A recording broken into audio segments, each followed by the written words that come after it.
지존자의 은밀한 곳에 거하라, 지존자의 은밀한 곳에 거하라라는 제목으로 하나님의 말씀을 증거하도록 하겠습니다.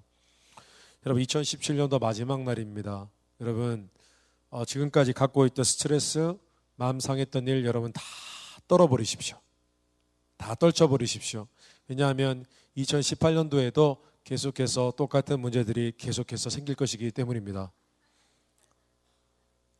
목사님 너무한 거 아닌가? 웬 저주야. 뭐 그렇게 생각하실지도 모르겠습니다만은 여러분, 인생이 그렇습니다. 사실이지 않습니까? 인생이 그래요. 어제 있었던 문제 오늘 없어지는 게 아니에요. 또 있어요. 올해 있었던 문제가 내년에도 있어요. 문제를 넘으면 또 문제가 있어요. 계속 문제가 있어요. 그게 인생입니다. 최근에 한 자매를 만나 상담을 했습니다. 자매가 공황장애 같은 그런 어떤 스트레스성 질환이 생겼대요. 2017년도 초에 스트레스 받는 일이 있어서 한동안 고민을 했어요. 몇 달 동안. 계속 그 생각이 났어요. 몇 달 동안 그렇게 고민을 하다 보니까 어느 날 갑자기 교회에서 예배를 드리는데 숨이 턱 하고 막히더래요. 숨이 안 쉬어져요. 그래서 숨을 쉬려고 하다가 도저히 숨이 안 쉬어져가지고 예배당 밖을 나갔어요. 나가서 숨 고르기를 하는데 그래도 회복이 안 돼요.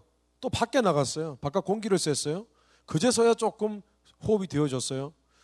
이런 일이 여러 번 반복이 되었어요. 그래서 결국 병원을 찾아갔어요. 물어보니 아무 진단을 해봐도 아무 병명이 나오지 않아요. 심장도 정상이고 다 정상이에요. 그래서 결론 내린 것은 뭐냐면은 스트레스성 호흡곤란. 그게 끝이에요. 뭐 갖다 붙이기 나름이지 뭐. 스트레스성 호흡곤란. 맞잖아요. 스트레스 받아서 호흡곤란이 됐으니까. 그게 병명이에요. 그게 무슨 병명이에요?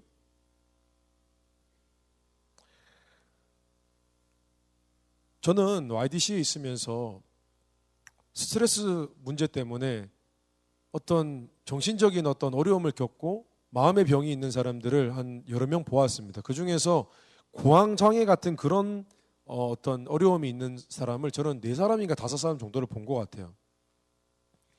근데 사실 20년 전까지만 해도 공황장애라는 단어가 없었어요. 그런 말 자체를 몰랐어요. 하다못해 30년 전까지만 해도 우울증이 뭐지? 그랬어요. 그런데 이제는 공황장애라는 그런 질병, 우울증 너무 보편화가 되어버렸어요. 어쩌면 여러분들 중에서도 우울증 증세가 조금 있는 분도 계실 거예요. 무슨 이유인지 모르겠지만은 과거에 어렸을 때 상처일 수도 있고 여러 가지 사회적으로 많이 눌리고 스트레스를 받았기 때문에 그런 증상이 있는지도 모르겠어요. 그만큼 여러분, 세상이 사람들을 굉장히 편리하게 만들고 있는 것 같지만은 사실은 사람들을 힘들게 만들고 있어요. 사람들을 어렵게 만들고 있어요. 이것이 우리가 사는 세상의 현실입니다. 이것을 여러분이 아셔야 됩니다. 우리가 생각하기에는 세상은 갈수록 편리해지고 즐거울 만한 것들이 굉장히 많아지는 것 같지만 사실은 세상이 그렇지 않아요. 갈수록 우리의 정신을 피폐하게 하는 일들이 너무나 많아지고 있습니다. 우리는 막 즐기는 것 같아요. 뭔가 재밌게 즐기고 막 너무 익사이팅하고 막 그런 것들 우리 찾아다니잖아요. 심지어는 요즘은 뭐 어떤 분들은 익스트림한 그런 스포츠 그런 거 되게 즐기는 사람도 있더라고요. 예를 들어서 뭐 비행기 타고 위로 올라가서 공중에서 낙하하는 거 그런 거? 그거 뭐라 그러죠 그거를? 스카이다이빙요? 그리고 번지 점프 그런 것도 있더라고요. 그 미친 짓이죠. 그죠? 그 왜요? 저 알아요. 그 김병만 씨인가?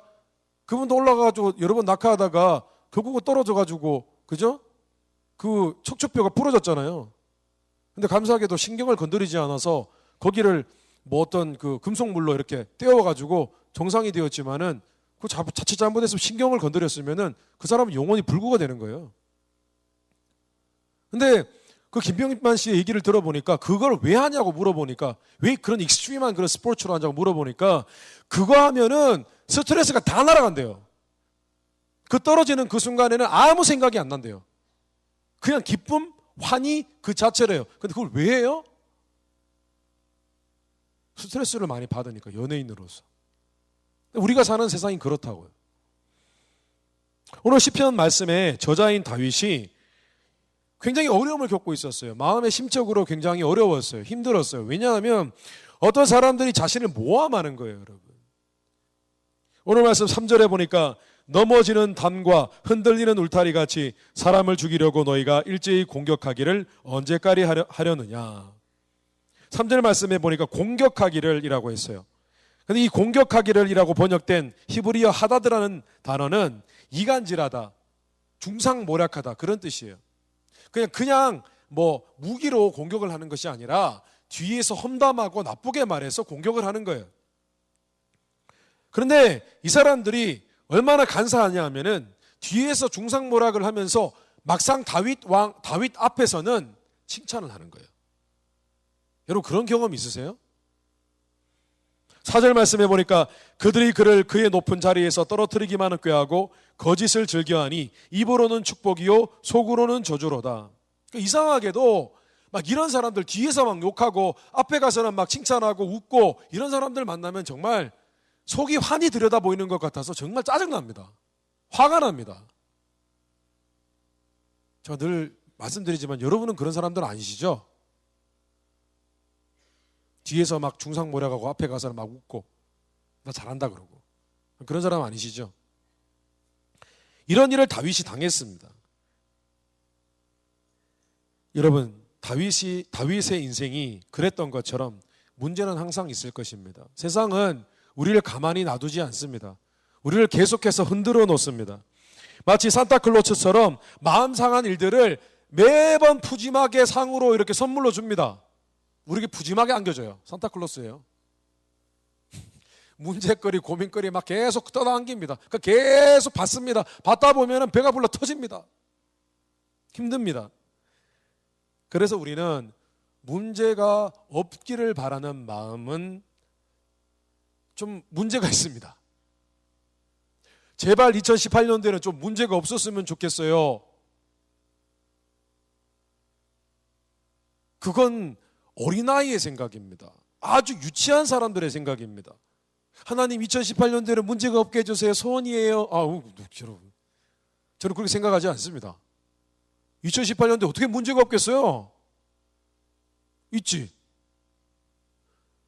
그것보다는 우리는 무엇이 지혜냐 하면은 문제가 있음을 받아들이는 것이 지혜입니다. 언제나 문제가 있고 넘어야 할 산이 있다는 것을 받아들이는 게 지혜이고, 정말 중요한 지혜는 뭐냐 하면은 그 문제를 하나님과 어떻게 다루어 나갈 것인가, 그 문제를 하나님과 어떻게 신앙적으로 풀어 나갈 것인가, 그것에 초점을 맞춰야만 합니다. 그래서 오늘은 다윗이 이 문제를 다루는 다윗의 신앙의 해법을 우리가 잠시 살펴보고 묵상하는 시간 갖도록 하겠습니다. 첫째로, 먼저 다윗은 문제 앞에 막 부산을 떨기보다는 그는 침묵하고 하나님께 나아갔습니다. 막 부산을 떨고 어떻게 할까 막 노심초사하기보다는 그는 침묵하고 하나님께 나아갔다는 거예요. 오늘 5절 말씀에 보니까 이런 표현이 있습니다. 나의 영혼아 잠잠히 하나님만 바라라. 물은 나의 소망이 그로부터 나오는도다. 무슨 어떤 우리 복음성가 가사 같죠, 그죠? 맞아요. 복음성가 가사예요. 이 말씀을 따다 옮긴 거예요, 가사를. 나의 영혼아 잠잠히 하나님만 바라라. 소망이 그에게서 나는도다 라고 했어요. 이걸 영어 성경을 보면 이렇게 되어 있습니다. Yes, my soul, find rest in God. 이런 말입니다. 직역하면 이런 겁니다. 자기 자신에게 얘기를 하는 거예요, 지금. 독백을 하는 거예요. 내 영혼아, 그러니까 다윗이 다윗에게 말하는 거예요. 다윗아, 너 하나님 안에서 쉼을 가져. 하나님 안에서 잠시 머물고 하나님 안에서 쉬어. 그런 의미입니다, 직역하면은. 그런데 히브리어 원어 성경을 보면은 사실 너 하나님만 바라라라는 이 바라보라, 하나님만 의식하라, 이 단어는 원래 담함이라는 단어인데 이 단어의 원래 의미는 뭐냐면 be silent, 조용하라, 이런 의미입니다. 조용하라. 그러니까 다윗은 지금 너무 화가 나는 상태고 상황이 너무 답답하고 어려운 상황입니다. 정말 가서 한번 따지고 싶고 싸워버리고 싶고 막 그런 상황입니다. 근데 그런 상황에서 자기 자신에게 얘기를 하는 거예요. 뭐라고 얘기하냐면, 다윗아, 조용하자, 잠잠하자, 가만히 있자, 말하지도 말고 듣지도 말고 그냥 가만히 있자. 그리고 하나님만 생각하자, 하나님께만 집중하자. 이렇게 얘기를 한 것입니다. 여러분, 사람은요, 문제를 만나면 부산을 떱니다. 부산은 가는 곳이지 떠는 게 아니에요. 미안해요. 네, 죄송합니다. 그래도 의미는 전달이 됐잖아요. 여러분이 피식 웃는 거 보니까 의미는 전달이 됐어요. 우리 부산을 떨다는 그런 표현을 씁니다. 문제가 생기면 막 부산을 떨어요. 오도방정을 떱니다. 문제가 생겼어요. 어떻게든 문제를 풀어보기 위해서, 해결하기 위해서 이리저리 사람을 만나러 다닙니다. 막 머리를 고민을 합니다. 만약에 그 문제가 관계의 문제라면 이건 더 심각해집니다. 관계의 문제면 이 사람한테 찾아가고 저 사람한테 찾아가고 자기 문제를 얘기하고 뒤에서 그 사람 욕하고 나를 힘들게 한 사람에 대해서 막 욕하고 전화로 욕하고 만나서 욕하고, 그죠? 저 사람 내가 매장시켜버릴까? 고민하고. 그렇습니다. 심지어 SNS에도 폰트 사이즈를 크게 해가지고 세상이 나를 가만 놔두지 않는구나. 아주 짧은 구절 이렇게 폰트 사이즈 크게 해가지고 세상이 나를 가만 놔두지 않아. 사람들은 궁금해하지. 야, 무슨 일이 있었니? 왜 그래? 막 걱정해 줄 척 해요. 또 그 안에서 하나의 또 드라마가 일어나요. 인생이 그런 거야. 사람은 믿을 게 못 돼. 사람은 사랑의 대상이 있다 소리 막 적어놓고 누구 모르나? 다 아는 얘기인데. 근데 아무 해결책이 없어요. 페이스북 그런 거 너무 많이 하지 마세요, 여러분. 그거 보면 정말 우스워요. 제가 볼 때는 사실은. 페이스북에 멋진 말 막 남겨놔요. 막 열받는 거 이런 것도 남겨놓고. 정말 우스워요. 부끄럽지 않아요? 거기에서 뭘 해결할 건데요? 자신의 감정 표현을 거기다가 해서 뭐 할 건데요?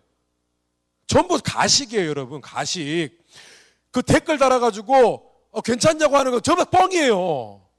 믿지 마세요. 여러분에게 커피 한 잔 대접하면서 괜찮냐고 아무도 위로하지 않아요. 한마디 딱 적어놓고 딴 데 광고 보고 있어요. 우스운 그 페이스북에 올라온 우스운 동영상 그런 거 보고 있다니까요. 그러면서 댓글 달고 있어요. 여러분, 오늘 다윗처럼 믿는 자들은 문제가 생길 때 내가 갖고 있는 마이크와 오디오를 끄는 연습을 해야 돼요. 마이크를 끄고 오디오를 끄라는 거예요. 이게 무슨 말이냐면은 세상을 향해서 내가 말하는 것, 내 문제에 대해서 막 말하고 다니는 것, 그 마이크를 끄라는 거예요. 그리고 세상으로부터 들려오는 많은 말들, 그 오디오도 끄라는 거예요. 왜냐하면 그렇게 해봤자 마음만 더 복잡해져요. 갈수록 더 해결책이 없어요. 세상 사람들이 그렇게 술자리에서 푸는 게 그 방법이지 않습니까? 저도 그런 자리를 안 가져본 것이 아니잖아요. 세상 사람들이 모이면은요, 전부 다 하는 얘기가 뭐냐면은 문제에 대해서 얘기를 해요. 자기가 겪는 어려움에 대해서 얘기를 합니다. 그런데 막 얘기를 해요. 거기서 막 울기도 하고요. 거기서 막 온갖 얘기를 다 해요. 그러면서 역시 술 마시니까 역시 기분이 좋아. 그러고 술 마시니까 우리 서로 솔직 담백하잖아. 막 그렇게 얘기를 해요. 그럼 막 얘기하고 난 다음에 집에 와가지고 자고 일어나면요, 또 스트레스 받아요. 자고 일어나면 또 답답해져요, 마음이. 아무 해결책이 없어요. 아무 해결책이 없어요. 우리는 마이크와 오디오를 꺼야 합니다. 그리고 하나님께 소망을 둬야 합니다. 하나님께만 문제 해결의 능력이 있다는 것을 믿어야 합니다. 그리고 하나님께만 나아가야 합니다. 하나님께만 나아가야 돼요. 오늘 다윗이 5절에 무릇 나의 소망이 그로부터 나는도다. 그래, 하나님께만 소망이 있어. 세상엔 없어. 고백해야 됩니다. 7절 말씀에 나의 구원과 영광이 하나님께 있음이여 내 힘의 반석과 피난처도 하나님께 있도다 라고 한 것처럼 하나님께만 문제를 해결할 능력이 있어, 그분께만 해결 방법이 있어 라고 고백해야 합니다. 그리고 하나님과 둘이서 함께하는 기도의 자리로 나아가야 됩니다. 창세기에 야곱은 형을 속였습니다. 형을 속이는 바람에 형으로부터 쫓기게 되었습니다. 형으로부터 죽임을 당하게 생겼어요. 그래서 도망을 갑니다. 도망을 간 곳이 어디냐 하면은 외삼촌 라반의 집이었습니다.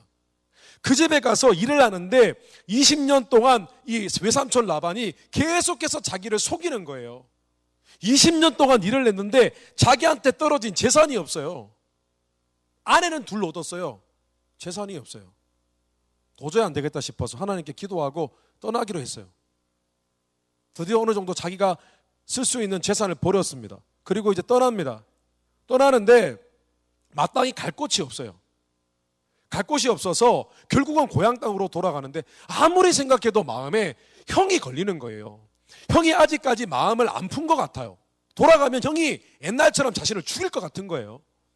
그래서 고민을 하다가 너무 고민이 되다 보니까 이 문제에 대해서 너무 고민을 하다 보니까 도저히 안 되겠어 비겁하게 자신의 두 아내와 아들들을 먼저 보내놓고 자기는 강가에서 요단강을 건너서 가는데 강가에서 기도를 하기 시작합니다. 굉장히 비겁하죠. 기도를 합니다. 근데 기도를 하는데요, 밤새도록 기도를 하는데 밤에 천사가 나타났어요. 그리고 어쩌고 저쩌고 이렇게 돼가지고 어떤 일이 벌어지냐 하면은 그의 삶에 놀라운 기적이 일어납니다. 기도를 하고 천사를 만나고 그로부터 축복을 받고 이제 다시 아내와 자녀들이 가는 그 길을 따라가서 조인을 해서 마침내 형을 만났는데 어떤 일이 벌어지냐 하면 형이 분명히 화가 나 있었어야 될 사람이에요. 우리는 보통 20년 지나면 마음이 보통 풀어집니다. 그런데 정말 큰 일, 배신 나가는 일을 경험하면 30년, 40년이 지나도 마음이 풀어지지 않아요. 근데 에서가 아마도 그때까지도 마음이 풀어지지 않은 것 같아요. 왜냐하면 에서가 야곱이 저 멀리서 온다는 소식을 들었어요. 사람들로부터 소문을 들었단 말이에요. 그런데 그 소문을 듣고 형 에서가 400명의 젊은 남자를 데리고 갑니다. 여러분, 동생을 마중 나가는데 400명의 젊은 남자를 데리고 가는 것은 조금 이상하지 않습니까? 그렇죠? 400명을 데리고 가는데 막 군사가 몰려오는 거예요. 그 당시에 400명 군사면 진짜 많은 거예요. 막 오는 거예요. 그런데 하나님께서 형의 마음을 만져주셨어요. 동생이 마침 천사가 다리를 쳐가지고 환도뼈가 뭐냐 하면 고관절이에요. 고관절. 지금으로 치면 고관절 몰라요? 닭다리는 아는데 고관절은 모르죠. 닭다리가 아니구나. 고관절이 부러졌어요. 쩔뚝쩔뚝합니다.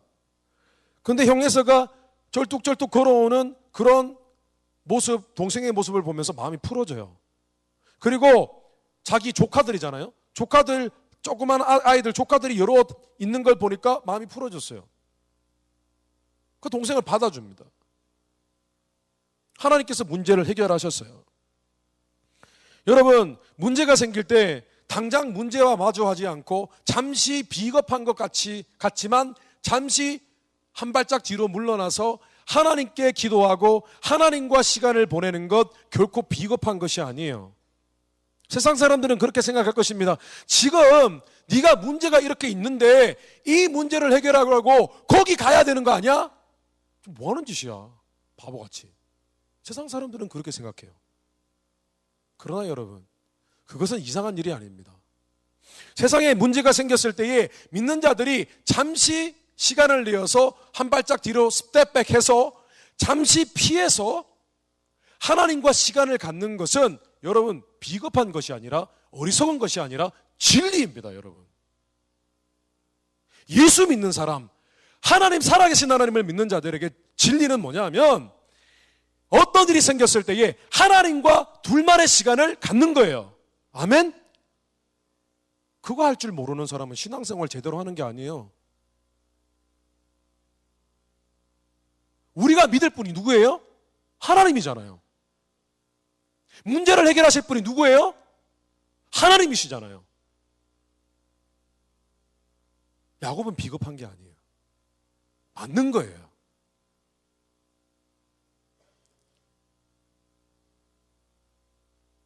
왜냐하면 믿는 자가 하나님과 시간을 갖는 것, 어떤 문제를 해결해 보려고 노력하기 전에 그 시간을 갖는 것, 잠시 침묵하며 하나님과 함께하는 시간을 갖는 것이 왜 진리냐 하면 그 시간이 바로 하나님의 능력이 역사하는 시간이기 때문이에요. 그 시간이 있어야 하나님이 역사하시기 때문이에요. 시편 91편 1절에 이런 말씀이 있습니다. 지존자의 은밀한 곳에 거주하며 전능자의 그늘 아래에 사는 자여. 표현이 너무 어려워요. 좀 쉽게 제가 표현을 바꾸어 볼게요. 하나님의 보금자리에 머무는 사람은 하나님의 능력 아래에 있게 될 것입니다. 그 의미예요. 다시 하겠습니다. 지존자의 은밀한 곳에 거주하며 전능자의 그늘 아래에 사는 자여. 너무 이렇게 미사여구가 많아요. 하나님의 보금자리에 거하면 하나님의 능력 아래에 있게 될 것이다. 이런 의미입니다. 여러분, 하나님의 보금자리가 어디예요?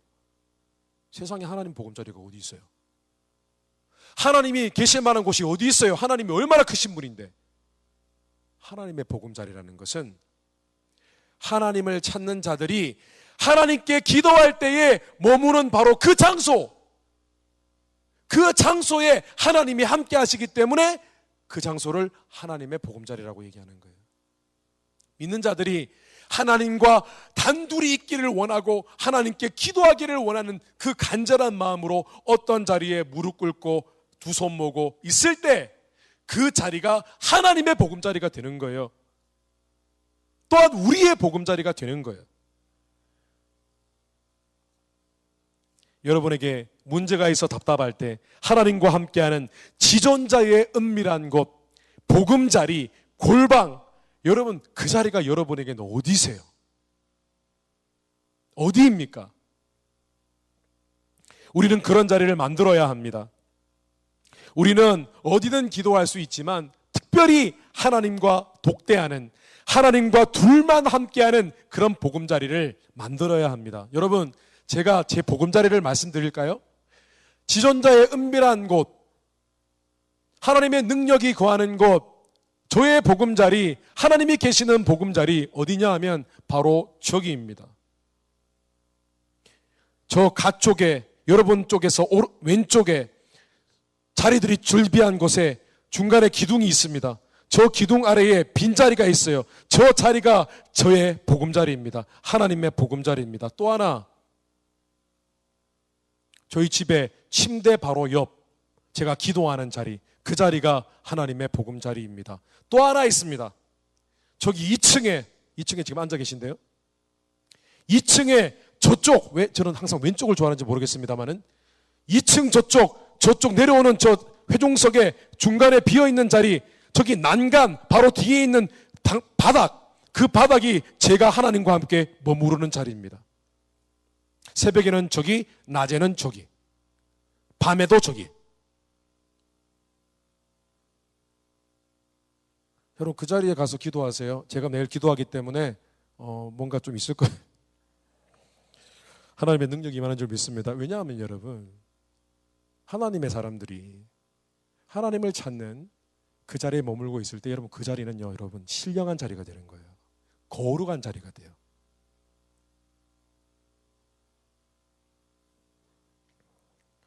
여러분 자꾸 사람들에게 연말이 되어서 야, 내가 이번에 한번 식사 자리 한번 만들어 볼게, 그런 얘기 하지 않습니까? 그런 말 하지 말고 하나님과 자리 한번 만들어 보십시오. 하나님과 자리를 만드세요. 문제가 생기면 달려가는 곳, 그러나 하나님의 임재가 느껴지는 곳을 여러분 확보하셔서 2018년도에는 여러분 모든 문제가 하나님과 함께 다루어 갈 때에 하나님의 능력을 맛보는 그런, 문제가 없는 것이 아니라 문제가 있지만 문제가 해결되어지고 주 안에서 형통하게 되어지는 그런 역사를 경험하게 되시기를 주님의 이름으로 축원합니다. 둘째로 다윗은 문제에 대해서 분통을 터뜨리기보다는 하나님께 마음을 쏟아부었습니다. 하나님께 마음을 쏟아부었어요. 오늘 8절 말씀에 보니까 백성들아 시시로 그를 의지하고 그의 앞에 마음을 토하라. 하나님은 우리의 피난처시로다 라고 했습니다. 여기서 마음을 토하라는 것은 영어 표현을 보면은 pour out, 마음을 쏟아내라는 의미입니다. 여러분 혹시 마음을 쏟아낸다는 게 무슨 의미인지 아십니까? 오늘날 많은 크리스천들이 너무 신앙생활을 무감각하게 합니다. 좀비 같아요, 여러분. 좀비예요, 그냥 좀비. 아무 감각이 없고요. 그냥 무감각하게 신앙생활을 해요. 왔다 갔다 하고 그냥 얼굴 표정이요. 적어도 예배 드리러 올 때는 얼굴 표정이 막 썩었다 할지라도 나갈 때는 좀 이렇게 바뀌어야 되는데 들어올 때도 썩었고 나갈 때도 썩었고 그래요. 뭐 교회에 왜 오는지 모르겠어요. 무표정이에요. 여러분 셀폰 껐을 때 화면에 제 모습 비치잖아요. 그죠? 한번 봐요. 여러분의 모습이 어떤 모습인지. 표정이 진짜 아무 표정이 없어요. 바보 같아요.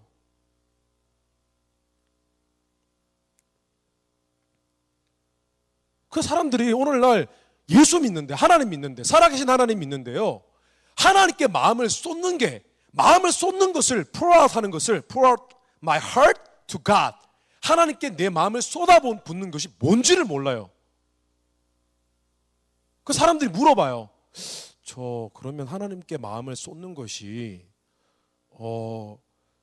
그냥 하나님께 우는 걸 말하는 거예요? 물어요. 우는 건가요? 물어요. 또 어떤 분은 이렇게 묻더라고요. 하나님께 마음을 쏟는 것이 하나님께 미주알 고주알 이런 얘기 저런 얘기 조곤조곤 다 솔직히 말씀을 드리고 내 마음을 여는 건가요? 뭐 그런 질문도 해요. 또 어떤 분은 하나님께 마음을 이렇게 쏟는 것이 나의 어려운 마음, 슬픈 마음, 비통한 마음, 막 화가 나는 마음, 막 짜증나는 마음, 슬픈 마음, 섭섭한 마음, 이런 모든 감정을 하나님께 솔직히 표현해 드리는 것인가요? 물어요. 맞아요, 여러분. 이 세 가지가 다 맞아요. 하나님께 마음을 쏟아내는 것이 이 세 가지예요. 우는 거예요? 내 감정을 하나님께 다 폭발시키고 표현하는 거예요? 내 삶을 미주알 고주알 다 얘기하는 거예요? 이게 하나님께 마음을 쏟아 붓는 거예요. 그런데 여러분 그렇게 해보셨어요? 안 해본 사람 있을 거예요. 저 알아요. 같이 신앙생활하고 교회 다니고 수련회 가도 아무 표정이 없어요. 마음에 어려움이 있는데 하나님께 마음을 어떻게 쏟아붓는지를 몰라요. 그러니까 은혜를 못 받는 것이죠. 하나님께 감정 표현이 안 되는 것이죠. 그런데 여러분, 하나님께 마음을 쏟아붓는 신앙생활을 하기 시작하면 여러분 그때부터 기적이 일어나기 시작합니다. 하나님이 살아계신 자신의 모습을 우리에게 보여주기 시작하십니다. 어떤 일이 일어나냐면은 하나님께서 내 마음을 만져주시는 기적을 경험합니다. 하나님께서 내 마음을 만져주셔요. 그래서 막 우는데 슬픔과 비통함이 갑자기 위로로 바뀌고 감격으로 바뀌고 감사함으로 바뀌는 은혜를 경험하게 됩니다.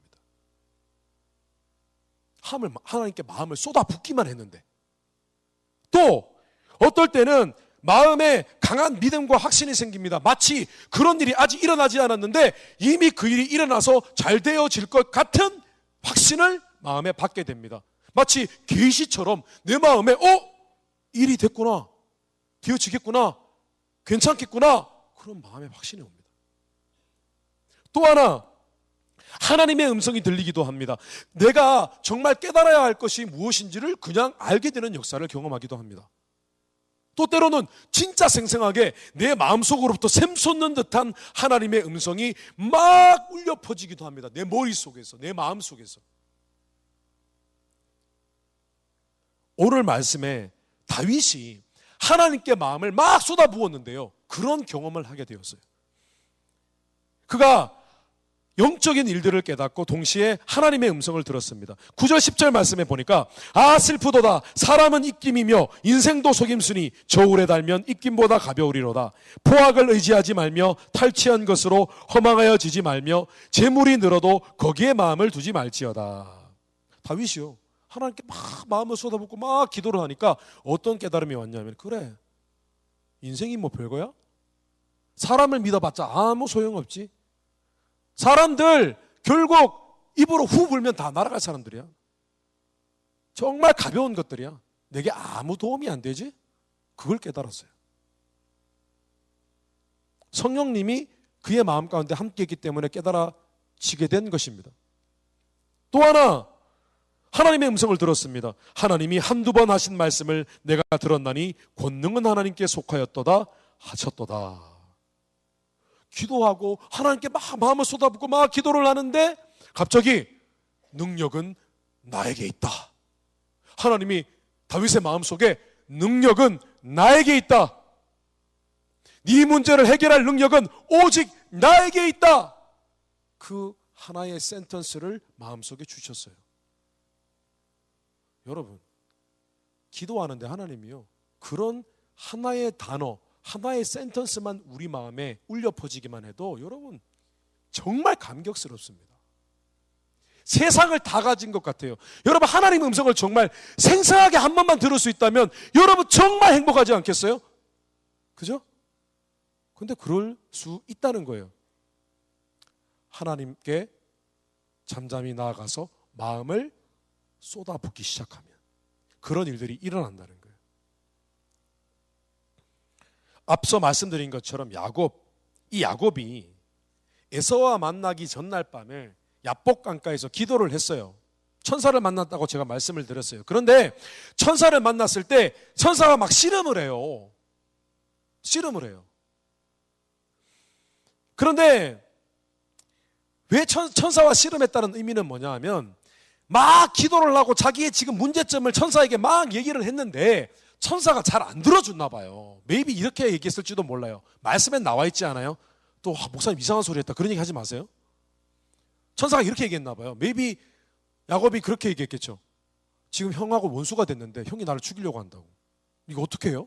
도와주세요. 살려주세요. 라고 했는데 천사가 나타나가지고, 야, 그거 네가 잘못한 거니까 아마 너 대가 지불해야 돼. 좀 고생은 좀 해야 될 거야. 그러니까 야곱이 안 돼요, 도와주세요. 안 되니까 이제 옷자락 붙들고 이제 잡아 끈 거예요. 천사는 놔라 그러고, 무슨 뭐 심파극 보는 것도 아니고, 안 돼요, 축복해 주세요. 싫어, 놔. 막 그러다가 결국은 천사가 야곱의 환도뼈를 딱 치고 난 다음에 뭐라고 얘기하냐면은, 내가 이제부터 너의 이름을 이스라엘이라 하겠다라고 얘기를 합니다. 이스라엘이 무슨 의미냐면은 하나님과 싸워 이겼다, 그런 의미입니다. 하나님과 싸워 이겼다. 그런데 이 말에는 중요한 상징적인 의미가 있어요. 뭐냐면, 내가 그렇게 마음을 쏟아부으며 간절히 기도했으니까 이제 네가 원하는 대로 되었다. 기도 응답이 되었다. 그래서 네가 이겼다, 그런 의미입니다. 근데 또 하나, 야곱, 너 지금까지 너 머리 믿고 네 능력 믿고 네 지혜 믿고 그렇게 살았지, 이제 네가 철이 들었구나. 네가 이제 내게 매달릴 줄 아는구나. 그래, 이제 깨달았구나. 모든 능력은 나에게 있다.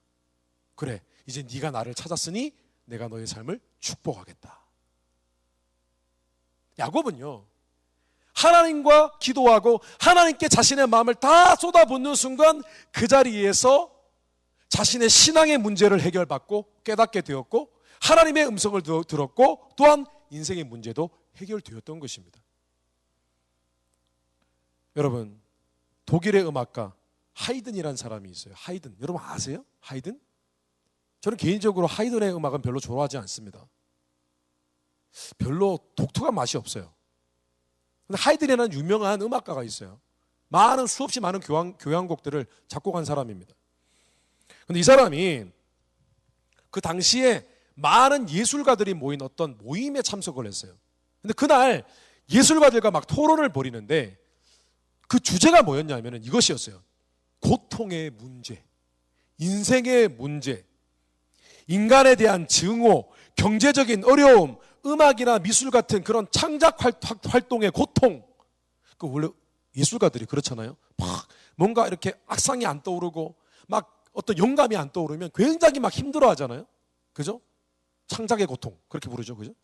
그런 부분에 대해서, 인생의 고통 문제에 대해서 막 토론을 하기 시작했어요. 도대체 너는 어떻게 그 문제를 해결하냐? 너 막 이렇게 음악 막 작곡하다가 도저히 잘 안 풀리면 너 어떻게 그 문제를 해결하니? 스트레스 어떻게 해결하니? 막 얘기를 하는데 대부분 사람들의 의견이 세 가지로 압축이 됐어요. 첫째는 뭐냐 하면은 사람을 만나요. 친구들하고 만나가지고 막 얘기를 나눠요. 막 이런저런 얘기하고 욕하고 막 해요. 그럼 풀어진다는 거예요. 또 하나, 친구들 불러가지고 막 술을 마시는 거예요. 막 술을 마시면 풀린다는 거예요. 그리고 특별히 자신이 친한 사람에게 그 고통의 문제를 호소하고 그 사람에게 위로를 해달라고 부탁을 한다는 거예요. 그것이 그들이 말하는 문제에 대한 해결책이었어요. 근데 하이든이 굉장히 하나님을 잘 믿는 독실한 크리스찬이었거든요. 이 사람이 뭐라고 대답한 줄 아십니까? 우리 집에는 작은 골방이 하나 있는데 그곳이 나의 기도실입니다. 고통과 문제가 임하면 조용히 골방에 들어가 하나님께 도움을 구합니다. 그런데 골방에서 나올 때면 나는 항상 희망의 빛을 발견합니다.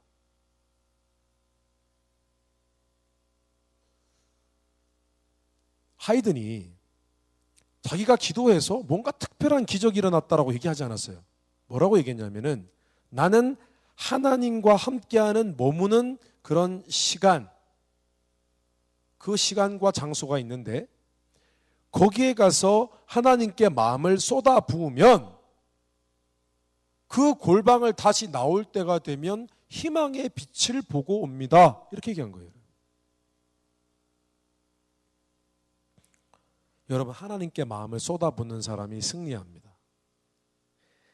여러분, 하나님께 마음을 쏟아붓는 사람, 그가 하나님의 뜻을 깨닫고 그가 하나님의 음성을 듣는 그런 빛 가운데 걸어가게 되는 것입니다. 여러분, 말씀을 정리하겠습니다. 신앙생활의 참 맛은 하나님을 만나는 것입니다. 신앙생활의 참맛은 하나님과 교제하는 것입니다. 신앙생활의 참맛은 하나님과 둘이 있을 때에 개인적으로만 경험할 수 있는 그 하나님의 잔잔한 은혜, 하나님의 음성을 듣는 것입니다. 그리고 신앙생활은요, 그런 삶을 살아갈 때에 언제나 문제가 해결이 되어집니다. 언제나 문제를 돌파하는 능력을 얻게 되는 것입니다. 여러분, 세상을 향한 마이크와 오디오를 끄고 하나님과 단둘이 있어 보십시오. 두려워하지 마십시오. 의심하지 마십시오. 혼자 가서 기도하면 무섭지 않나? 그러면 무슨 변화가 있어? 진짜 하나님 음성이 들리나? 괜히 허탕만 치고 두세 시간 있다가 그냥 앉아있다가 엉덩이 차갑게 하다가 돌아오는 것은 아닌가? 아니요, 여러분. 여러분이 하나님과 함께 머무는 시간, 하나님께 마음을 쏟아붓는 시간을 한 번, 두 번, 세 번, 네 번 그 시간을 갖다 보면은 여러분 채 5번이 못 되어서 여러분 하나님을 경험하게 되실 것입니다. 이제 여러분 2018년도에 문제가 없기를 바라는 것이 아니라 문제는 있는데 이 문제를 하나님과 함께하며 하나님께 마음을 쏟으며 그렇게 풀어나가실 때에 여러분 삶에 하나님의 능력 아래 거하게 되시고 그 지존자의 그늘 아래 거하게 되시는 그런 복된 삶, 능력 있는 삶 살게 되시기를 주님의 이름으로 축원합니다. 다시 한번 기도하겠습니다.